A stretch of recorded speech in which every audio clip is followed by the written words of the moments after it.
In this episode of the Nurse Practitioner Podcast, Dr. Cameron Duncan discusses transcranial magnetic stimulation. Thanks so much for taking the time to chat with us today, Dr. Duncan. Yeah, thanks for having me. So first, what is transcranial magnetic stimulation? So transcranial magnetic stimulation, I think, is one of the coolest treatment options that have come about in quite a long time.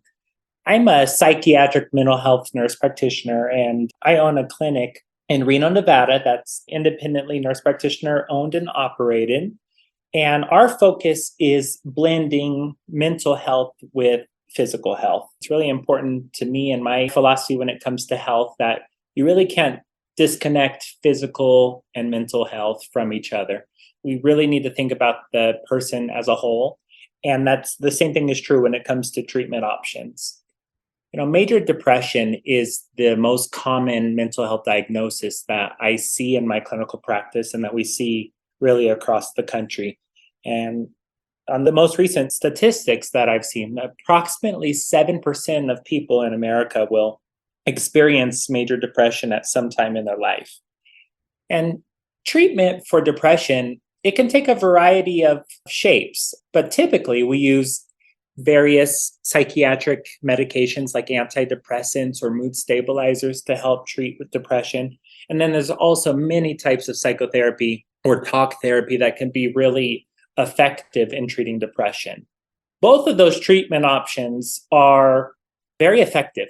Their efficacy is strong and they are very safe and reliable treatment options. But there are patients who unfortunately don't respond to those typical treatments like therapy or medications, or perhaps they have untoward side effects to medications.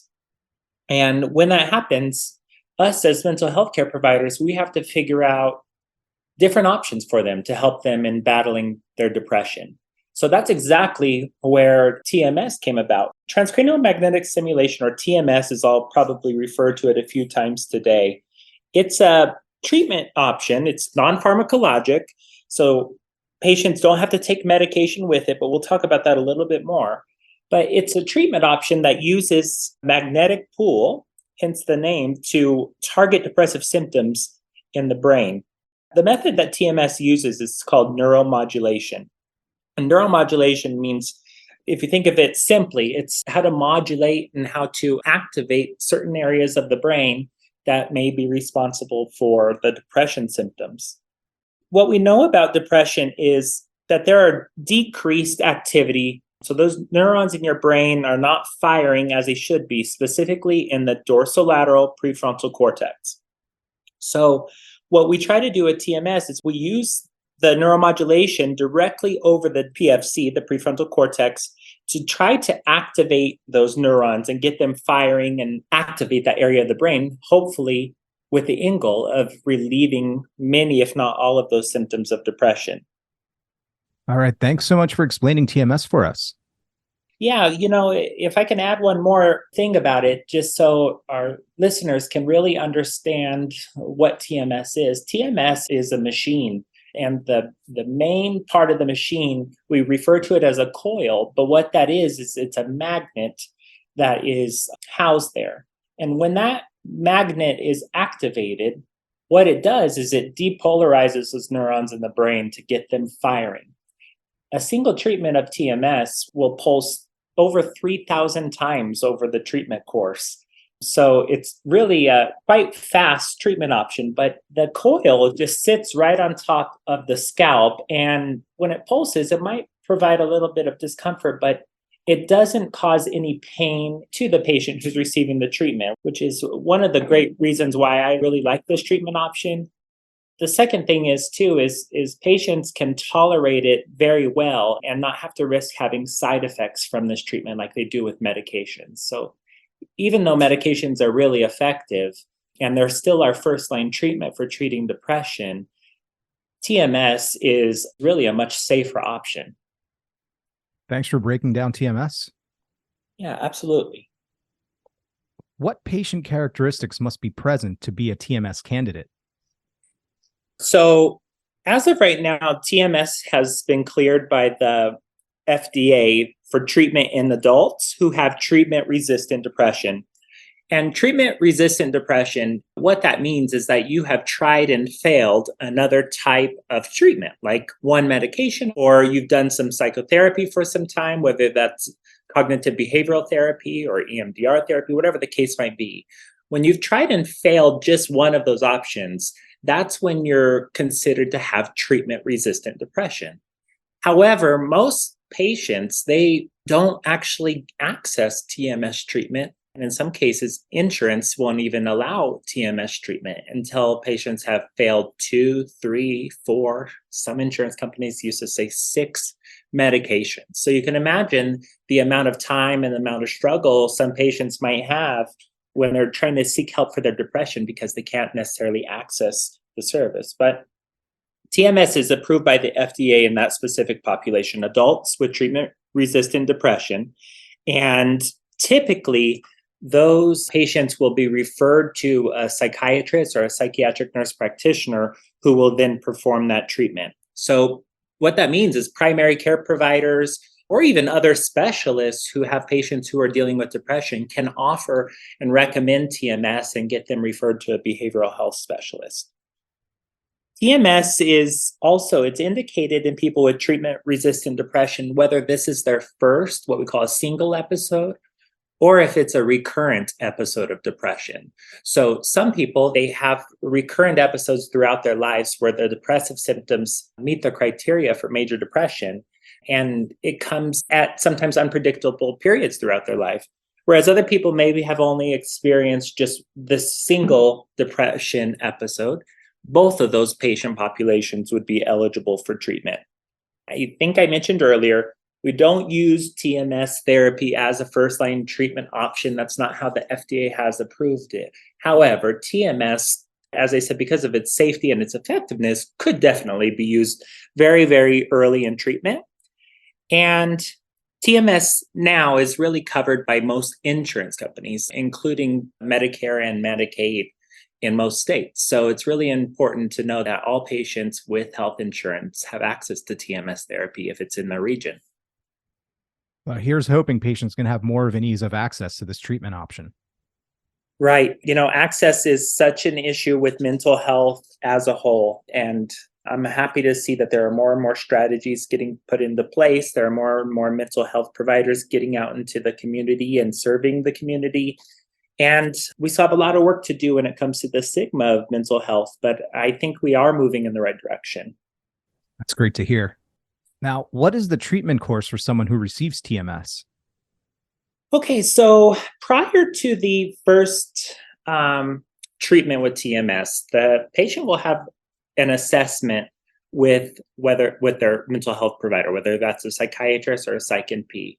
And they'll review the history with you about your treatment symptoms, how long, the history, what medications have you tried? If you've tried medications, what types of therapies have you done? And kind of really assess exactly where you are now before they determine whether you're a good candidate for TMS treatment. But once the provider recommends the treatment, we can start the treatment right away. And it's a 36-day treatment course. So I'm going to help walk the viewers through this. Right at the first treatment day, that's when you meet with the TMS coordinator, who's the one who is really managing the machine and coordinates referrals and authorizations, perhaps, to get the treatment covered. You meet with them and you meet with your clinician at the same time. And what your team is going to do is get you comfortable in the chair for TMS. And the chair, it kind of reminds me of a dentist chair, just so you can get that perspective in your mind. I know not everyone likes going to the dentist, but at least the chair is pretty comfortable. And you get in the chair and your nurse practitioner or your psychiatrist will try to identify where your motor cortex is. And the reason we do that is because we need to transmit a single pulse at a time and cause movement on the contralateral side of the brain. So the coil is going to be on the left side right over your motor cortex, and I will press start and it'll pulse one time. And what we're looking for is a slight twitch or movement activation in your right hand on the opposite side. Once we find the minimum intensity needed to cause that movement, then I will slowly, again, pulsing one time at a time, move the coil up a half centimeter or down half centimeter until I can isolate movement in your thumb. Once I identify the movement in your thumb, then that means I know the intensity, and then I know the exact location where we're going to do treatment. So using the standard protocol, we move the coil forward a specific distance. So the coil is sitting right over that dorsolateral prefrontal cortex we talked about. At that point, that's when we can actually start the treatment. And each treatment session can last anywhere between 18 minutes and about 60 minutes or so. And that really depends on the intensity of the treatment based on that minimum intensity we just talked about. But it can also be lengthened based on the patient's tolerability. So what the patient's going to feel when the provider press start is the TMS machine is going to pulse 10 times per second. So it's really, really fast.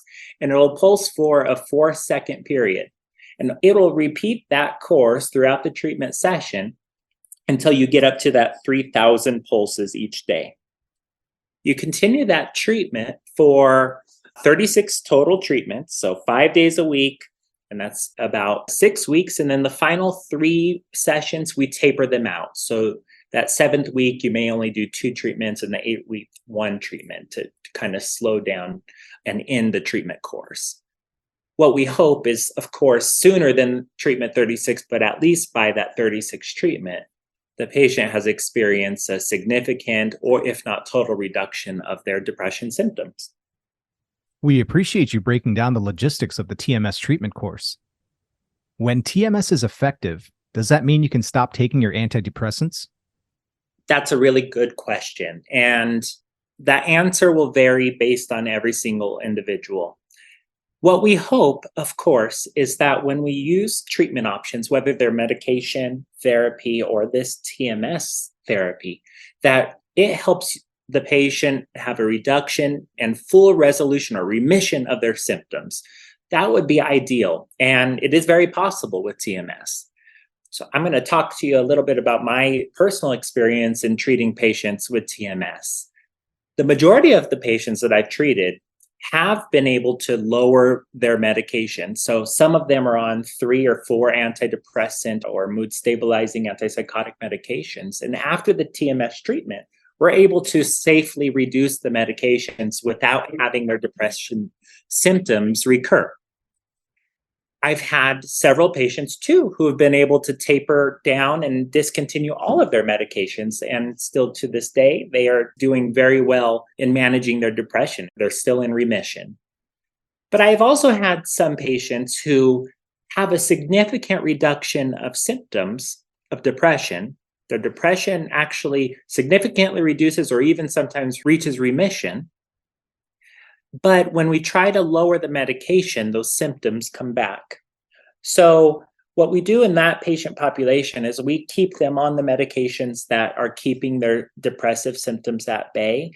But at least now they're taking these antidepressant medications and not having depression. Whereas before the TMS treatment, they were taking 2, 3, 4 medications and participating in therapy and still suffering from depression. So it's kind of a mixed bag when it comes to what ability someone will have to decrease their medication or come off of medication. But there is certainly hope. And I would say the majority of people are able to reduce the amount of medication they're taking. Thanks for sharing that distinction between patients and their responses to this treatment. Does insurance cover TMS? Yes, insurance does cover TMS.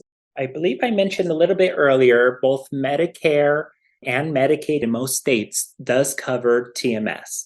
The majority of private payer insurance companies also cover TMS therapy. The caveat is each insurance company has their specific policy and criteria that a patient must meet in order for them to approve coverage of the TMS therapy. So For example, Medicare will approve TMS therapy for someone as long as they have treatment-resistant depression. So that means that they have failed at least one medication and participated in some form of therapy during this depressive episode. They have the most lenient policy in terms of someone being able to access TMS therapy. The state Medicaid programs, those vary state by state. I practice in Nevada, and Nevada follows the same guidelines as Medicare. So patients are able to get in the chair with that one medication and therapy treatment failure. However, there are some private payers that require a higher amount of medications to be trialed and used before they'll cover TMS. For example, one insurance company will cover TMS after 2 medication failures, and another private payer may not cover it unless you've had 2 medication failures when you've tried at least 2 medications at the same time, augmentation therapy. So each of them have different criteria, but I would say the vast majority of insurance companies across the country do pay for and cover TMS therapy. Well, that's great news to hear. Now, what are the risks related to TMS? Are there any side effects? Yeah, so this is, like I said, one of the reasons I really enjoy using TMS in my clinical practice. TMS is a relatively safe treatment option, especially when you compare it to pharmacotherapy. Medication therapy and these antidepressants that we use in treating major depressive disorder have multiple adverse reactions. They can cause weight gain and GI symptoms and sexual side effects, just to name a few. However, TMS has very few adverse reactions. The most commonly reported adverse reaction or side effect that happens with TMS is pain at the treatment site during treatment. So I mentioned to you earlier how quickly the TMS treatment pulses, 10 times per second. That pulsing can be very irritating on the skin or on the scalp, sometimes causing discomfort. It shouldn't be painful, but it could cause some discomfort and maybe even a slight headache from the treatment. That is the number one reported side effect to TMS treatment. However, I think it's really important to mention that even though it may cause that scalp pain or headache, those symptoms only occur during the treatment session itself. So as soon as that pulsing stops, that scalp pain, if you've experienced any, will go away. The other thing I'd like to say too is because you're coming in 5 days a week, over time, patients are able to tolerate the treatment more and more easily as their treatment sessions go on. The first time, and understandably, one might be a little bit nervous, one might be a little bit tense, and you're feeling that pulsing for the first time. But typically by that second or third treatment, you're walking in there confidently, you know what's going to happen during that treatment session, and patients report that tenderness that might happen with the pulsing does tend to resolve. There is a less than 1% risk of seizure that can happen with TMS therapy, but that has to do really with, two things. One, if someone has a prior history of seizures, of course, we want to avoid TMS and take extra precautions if delivering TMS to those patients while they are on their anticonvulsant medications. But as I mentioned, it's actually 0.1 to 0.5% of patients who do take TMS therapy actually have had a seizure. So it's very, very safe in terms of side effect profile and risk. Overall, it sounds like that's a nominal side effect of this treatment option. Absolutely. It's definitely a nominal side effect. And I just, again, want to mention, if you compare that to the side effect profile of antidepressant medications, where you have a likelihood of experiencing between 2 and around 15-16% likelihood of experiencing side effects, this is a much safer and more tolerable option. Now, what is the effectiveness of TMS for major depressive disorder? TMS is very effective. So I kind of want to go back a little bit and just paint the picture of someone who might come in for TMS.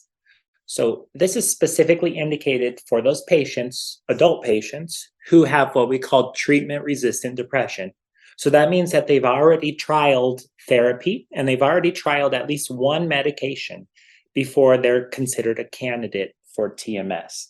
Many patients have tried 3, 4, 5, or more even medications to try to resolve their symptoms of depression without effect. So all of these patients are suffering from depression, but I can speak for those patients who try more and more medications over time and aren't getting the reduction, how that affects the hope that they have that these symptoms are going to improve. However, TMS overall provides the majority of patients with a reduction of depression symptoms. So there's many scales that we can use to measure depressive symptoms. But the majority of patients, specifically approximately about 67% of patients who undergo TMS, have a reduction of symptoms. So improvement in mood, decreased feelings of guilt and anxiety, improved social and work activities and balance as a result of the TMS treatment. Approximately, I would say in between 35 and 40% of the patients in my office have actually reached remission, which means they're not having any depressive symptoms at all anymore. Well, that's great to hear.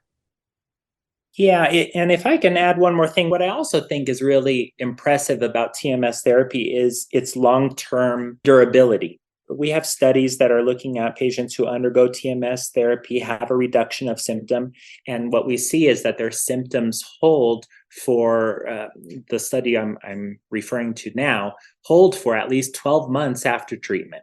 So what that means is that you're not just getting a temporary improvement of your symptoms. This is something that is likely to be long-term and hopefully even permanent changes to your depressive symptoms. Finally, are there other uses for TMS other than for major depressive disorder? Yes, there are other uses for TMS. Right now, the FDA only approves treatment using TMS therapy specifically for treatment-resistant depression and major depressive disorder and for obsessive compulsive disorder. However, there are numerous studies in the literature that demonstrate the effectiveness of TMS on other diagnoses, including major depressive disorder in children, including depressive episodes in bipolar disorder, looking at various substance use disorders, including opioid and methamphetamine use disorders. There's studies out there that are looking at various types of treatment in the various forms of dementia. And there's even some studies that are looking at non-disease related symptoms like trouble concentrating or improved cognition.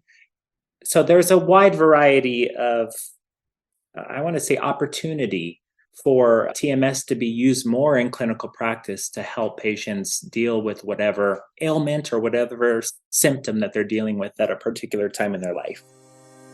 Thanks so much for taking the time to chat with us today, Dr. Duncan. Absolutely. I really appreciate you having me, and I'm happy to join you back again another time if you'll have me. Absolutely. Thanks so much. Thank you. For more great content from the Nurse Practitioner, be sure to visit us online at tnpj.com for the latest NCPD articles, columns, and much more. Please leave us a 5-star review on iTunes and Spotify, as it helps with the podcast's visibility and helps us to keep bringing you this great content. Also, don't forget to follow us on Facebook, Instagram, and LinkedIn at the Nurse Practitioner Journal, and on Twitter at TNPJ_journal. Thanks for listening. This podcast does not constitute medical advice and should not be taken as such, and does not replace professional judgment or advice. The ideas and viewpoints expressed on this podcast do not reflect the official position of the speakers, authors, affiliated organizations, the Nurse Practitioner Journal, or Wolters Kluwer. Please note that the hosts of the Nurse Practitioner Podcast are not clinicians. However, we created the Nurse Practitioner Podcast to bring you relevant clinical information by NPs for NPs. Thanks again for listening.